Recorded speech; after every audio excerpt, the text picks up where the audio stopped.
Beautiful.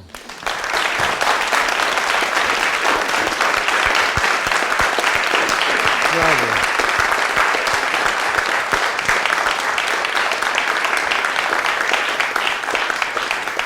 Bravo, bravo. You're a wonderful, wonderful musician, and you had everybody listening with total focus and concentration. It's beautiful.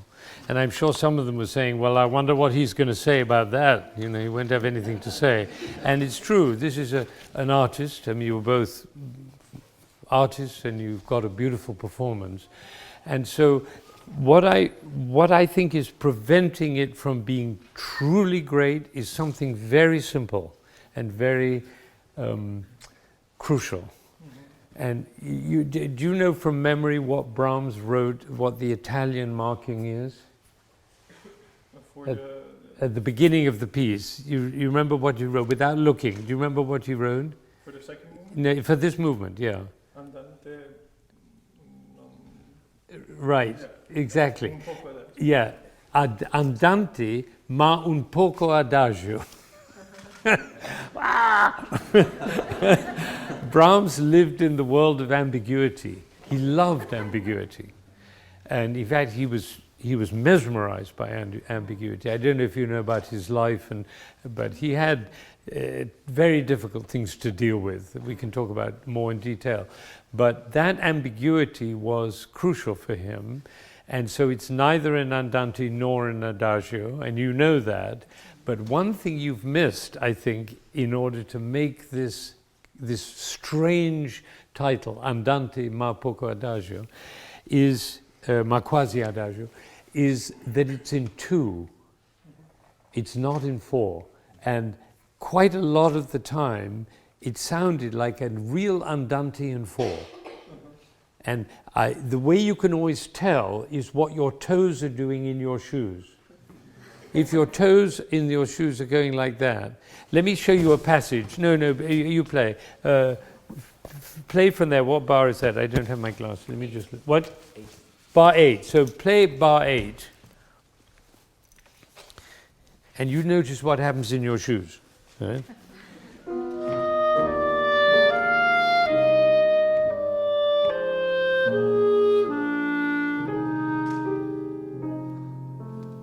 You see how you feel. Right. What we're feeling is dum, bum, bim, bum, ba. So what I would like you to start thinking is 2 beats in a bar, and actually only 1 impulse for 2 bars. Right. So just play your opening. Play the opening phrase.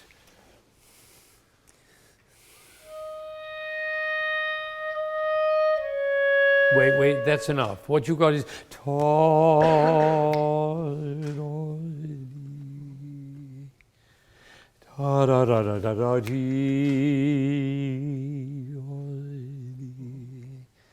isn't that right?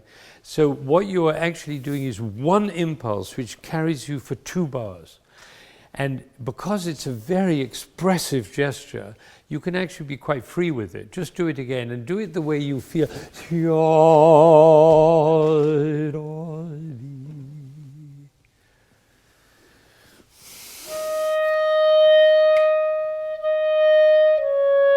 Yeah, and make the second bar absolutely the result of the first bar.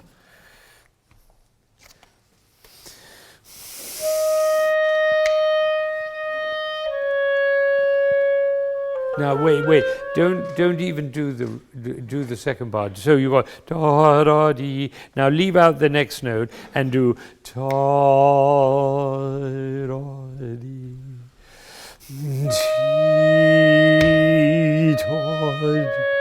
Yeah, but you notice your second bar is as strong as the first one. It's as you're saying da da da. Say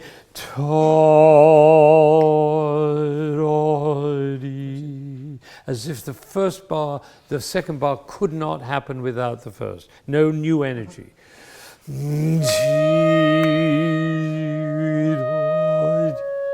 Stop, and now the next one.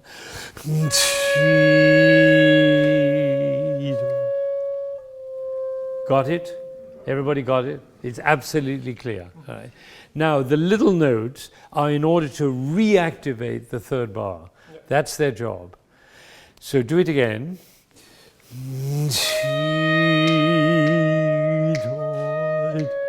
Finish.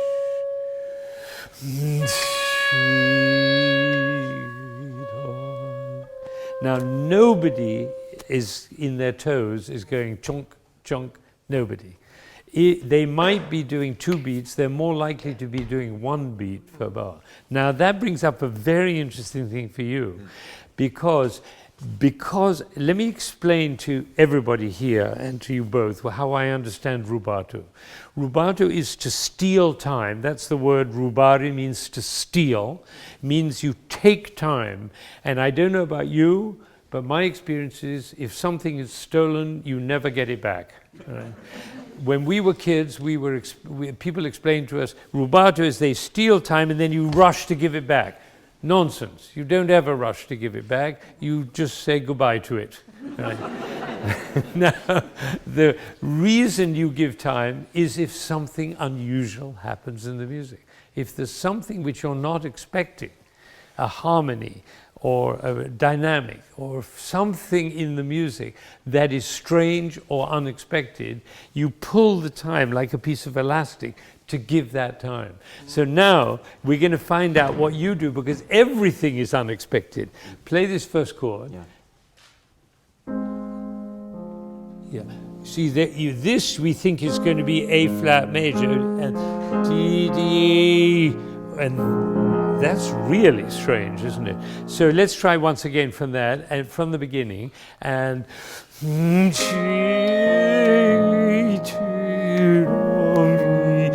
that has to be the result of that. So your second bar has to be the result of the first. And you know, when he writes poco forte, he means forte. Poco forte, but it's not piano. Poco, the word forte means forte, right? 3 and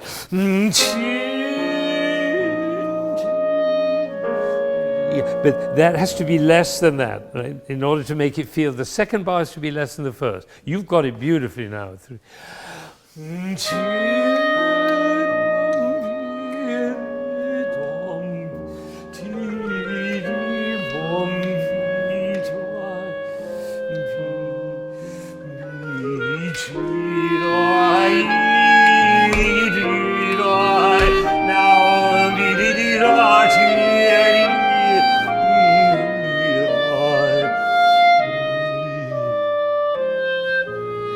And you notice Brahms, that's great. Brahms is so clever. Over those 2 bars, he has a slur over the whole thing, right?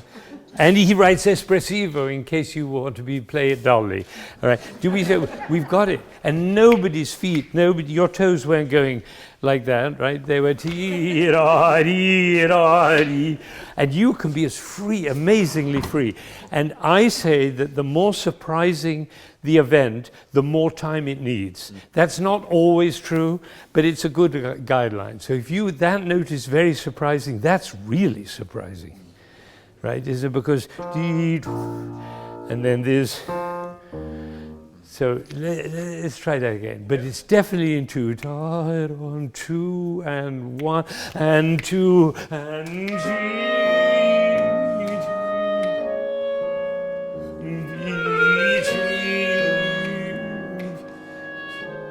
now. And here we go.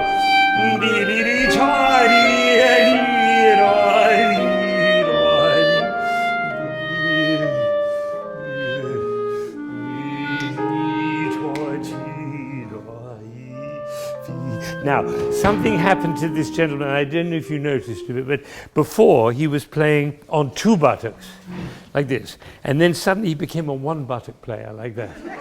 Because, of course, he wanted to go over the bar line, like that. That's great. This is a 1 buttock player. That's great. Beautiful. Doesn't that feel different? Now that feels very different. And the little notes are just to launch the next phrase. Now do it without me shouting at you, and we'll see how it goes. Right. So before you start, you have to think to yourself, if you can make a gesture with one hand that goes over 2 bars,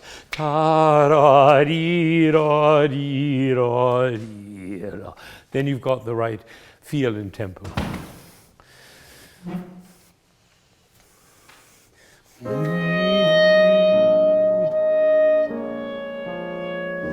Oh, sorry. That E flat, that's a real surprise, isn't it? Yeah, for sure. So let's make it very special. Cool. And if you delay it slightly, then he'll know when to leave. But that was beautiful. Beginning was fantastic.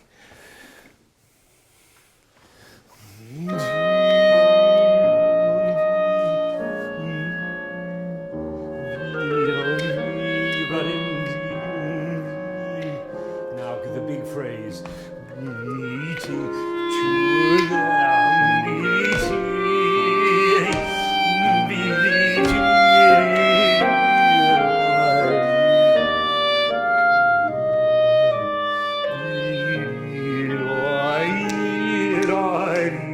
One button.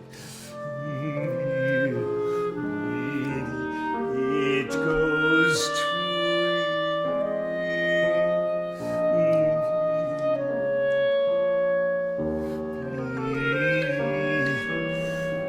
Now the big one.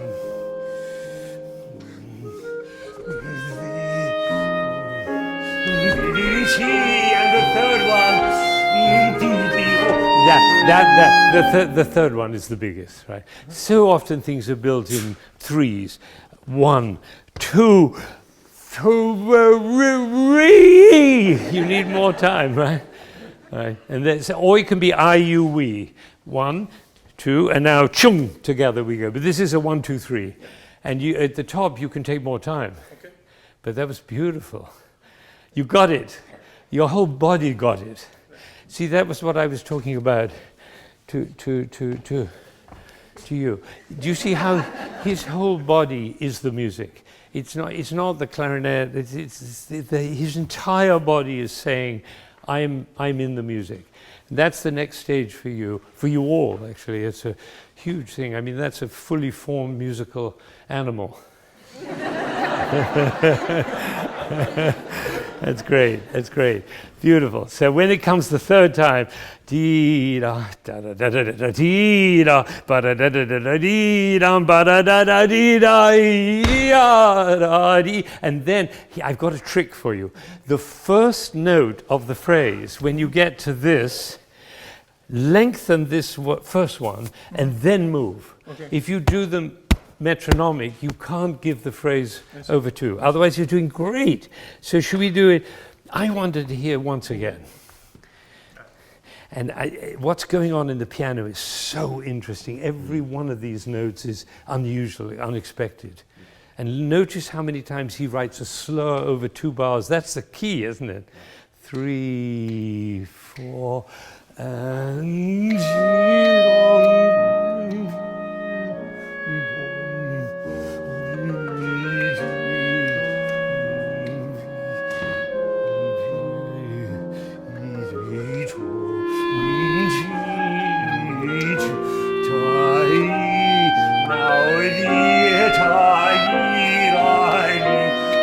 it.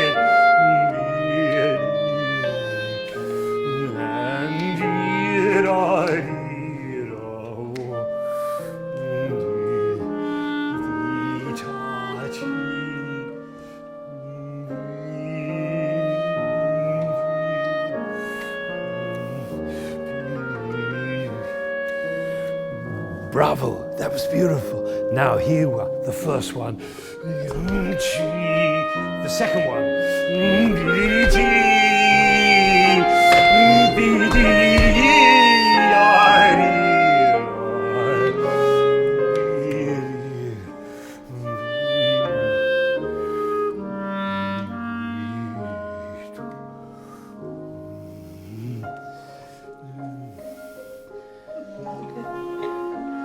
Now, here, that was great. Incidentally, could we have a little applause for that?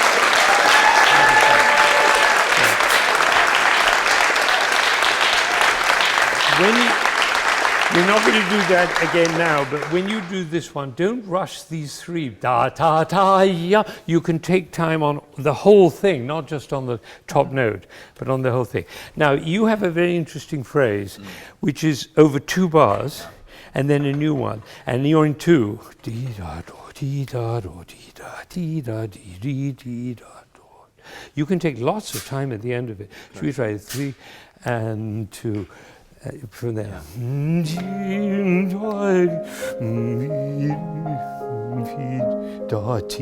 Yeah, at least that. You see Dida. And then subito pianissimo. Yeah. Just say once again.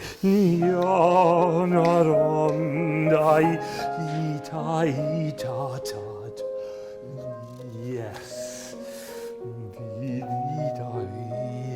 And now chi ta di di da di di ta ti da.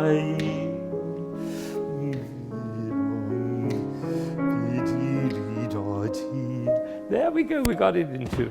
Isn't that interesting? When it's in 2, you have so much more freedom than you do when it's slow in 4. I think that's what Brahms was trying to say when he wrote Andante un poco adagio. Should we try from here?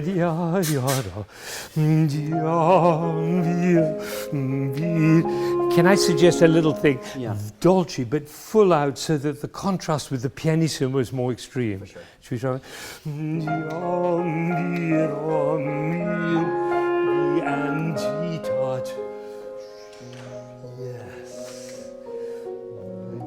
Finish and 1, 2, 3,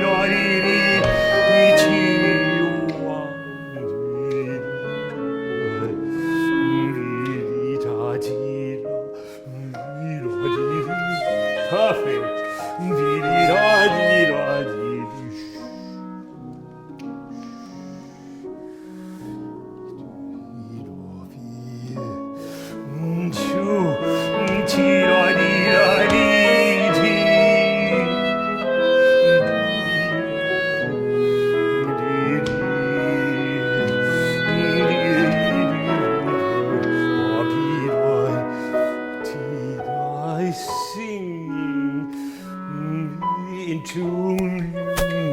Yeah, you have to be equally into like he was for you, with that freedom. But that was beautiful. Am I right? Yes, it was beautiful. So let's try it. Should we do from that? And it's interesting how much, the rubato is such a fascinating thing, because the rubato is just pulling like that, like elastic, but the moment you let it go, it goes back into the tempo. The tempo is always there. You never have to change it. Isn't that a fascinating thing? So all the, the acceleranders and so on, you don't have to do anything. You just do with flexibility. Should we do from the 41? Yeah, where he comes with the theme. And 1, 2, and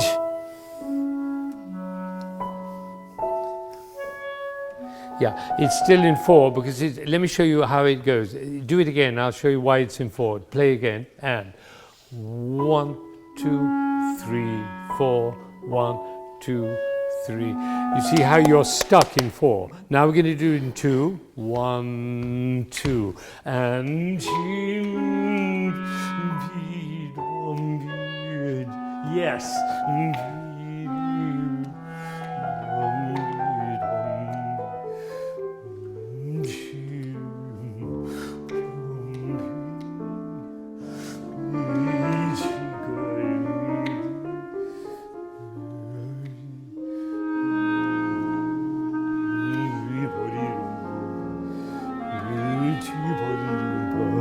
Yeah, that's a surprise, isn't it? Yeah. Isn't that a surprise? Yeah. So you need a little time.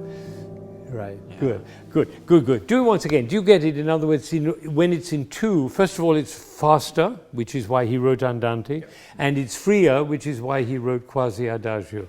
So let's just try right on the same place. Yeah, exactly. Yeah. So 1, 2, and your job is make him feel to join that. You can help him. 3, 4, and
oh, good.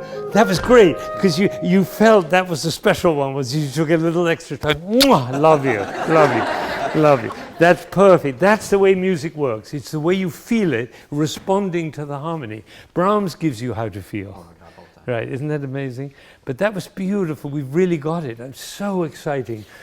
Could we just go, you still haven't quite got this idea of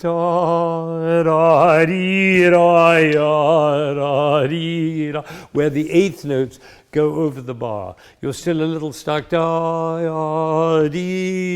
So again, think of the first one as a little bit long and then move and take that slower over 2 bars. And that's why he writes espressivo. He gives you everything. But you're doing fantastic. Should we try from here? Double bar. Gotcha. Espressivo. Right. And dolce. It's like a butterfly taking off. One. But it doesn't do that in 4. Butterflies don't go in 4. We got a new animal into our world here. 3, 4. Why do I say 3, 4? I'm talking about bars. You see, 3, 4, and 1, 2. It's in 2. Yeah. Right. I'm thinking of 4-bar phrases. 3, try 3, 4, and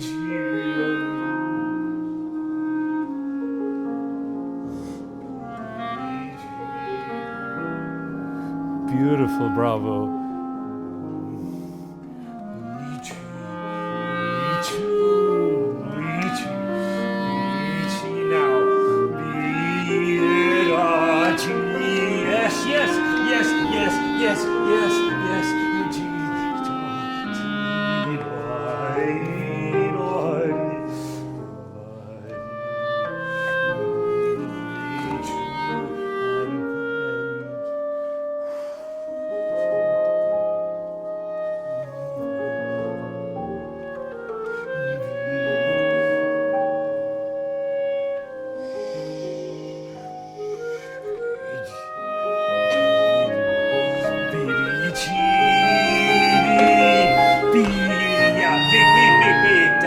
All the time in the world, as only Brahms does it, right? With the great do from there, da da da dee, ba ba be ba ba ba be.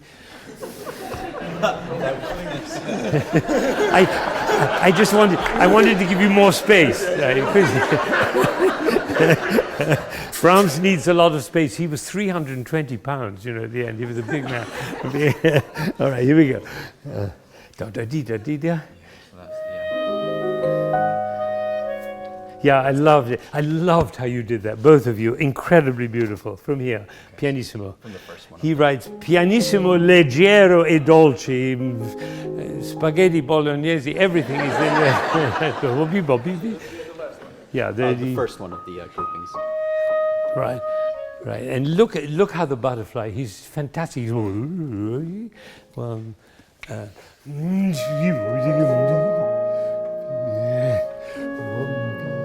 Yeah, you come a little bit early with that one because it's so beautiful. Don't let any beauty pass you by. There's a beauty in the music. Don't rush it over. Once again, one.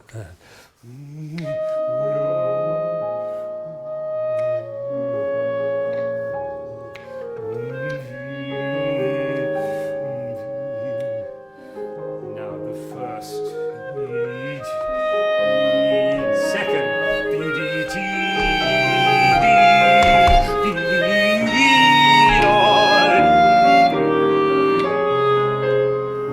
Good. That was great. And imagine now it was the last time you were ever going to do it, and then you were going to die. Right. And this was the last time. And those last da ta ta chi, the most you can do. So that people are taken to a place they don't usually go.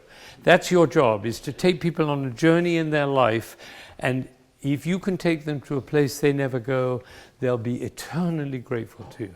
Okay, and it was great, great playing. It's just that last one, the very last one. Everything in the rest of the piece is a result of that climax. Do you get that? All the way to the end of the movement. All right, so we're going to do it one more time, and do more than you think I can bear when you get to the top, right? Ba-ba-bee, ba-ba-bee.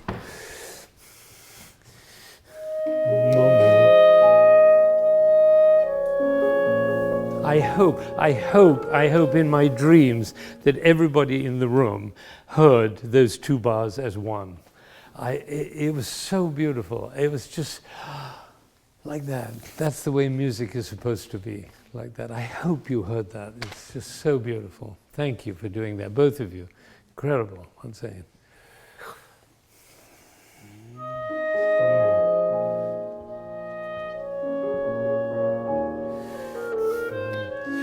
Yeah, I'm sorry, it wasn't quite right. The first two bars, and then use the 30 seconds to move to the next one.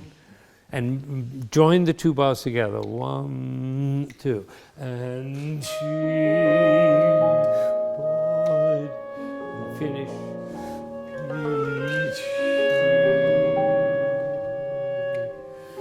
Now.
That's it. Bravo. Bravo. Bravo. Bravo. Beautiful. Bravo. Fantastic. Fantastic. Beautiful. Beautiful. Bravo. Bravo. Yes. Bravo. Yeah. Great. Great. Great. You know,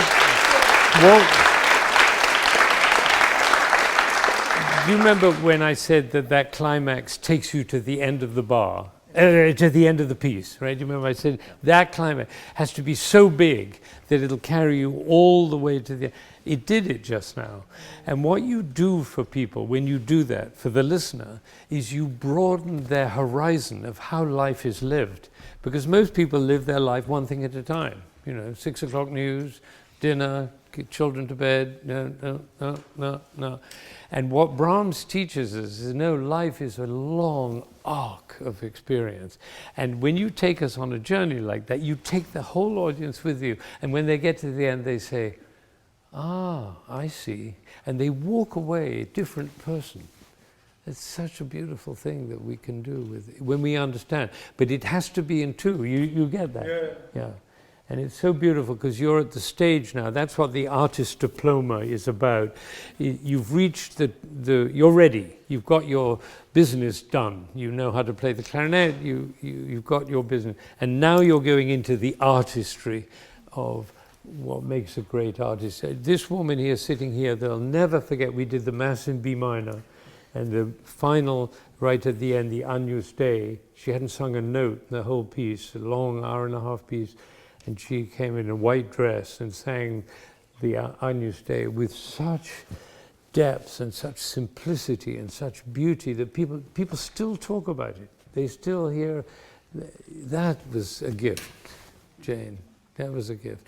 But that's what we're looking for, always striving for something beyond what anybody can really hope for or imagine. And that's our role. We're explorers like Shackleton. And we expect other people. We want around us people who are willing to make that journey with us, who are willing to see the difference between that da-da-da-ya, which you did just now. Everybody says, thank you, thank you, thank you. You get it? Yes. Beautiful. Well, thank you for being here. This has been an amazing morning. Thank you.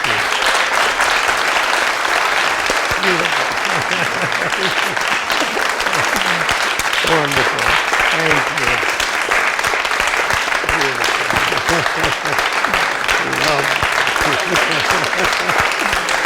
You know,